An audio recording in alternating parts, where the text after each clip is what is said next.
আজকে আমি আপনাদের জন্য নরম তুলতুলে তালের পিঠার রেসিপি নিয়ে আসলাম, যেটা ছোট থেকে বড় সবাই অনেক বেশি পছন্দ করবে আর একটু তিতাও লাগবে না।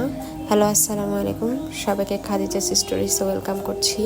আজকে আমি তালের পিঠা বানাবো, তো সেজন্য আমি প্রথমে পাত্রে নারিকেল দেন একটু দুধ নিয়েছি, চিনি দিয়েছি, দিয়ে ভালো করে কুচলিয়ে আর কি রসাটা বের করে নিব, চিনি যেন নরম হয়ে আসে।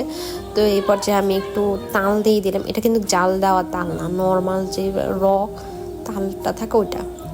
তারপর আমি এখানে একটু চালের গুঁড়া দিচ্ছি, দেন আমি কালো জিরা দিয়েছি। তারপর আমি এটার সাথে একটু আটা দিয়েছি, আটা দিয়ে ময়দা দিলে ভালো হয়, তবে আমি আটা দিয়ে করছি। তারপর অনেক নরম হয়েছে। দেন আমি গরম কড়াইয়ের মধ্যে ভালো করে তেল গরম করে এরকম ড্রপ ড্রপ করে তালের পিঠাগুলো দিয়ে দিছি। তারপরে একদম লাল লাল করে ভেজে উঠে ফেলছি। আর এত মজা, এত দারুণ হয়েছে খেতে, সবাই একদম ট্রাই করবেন।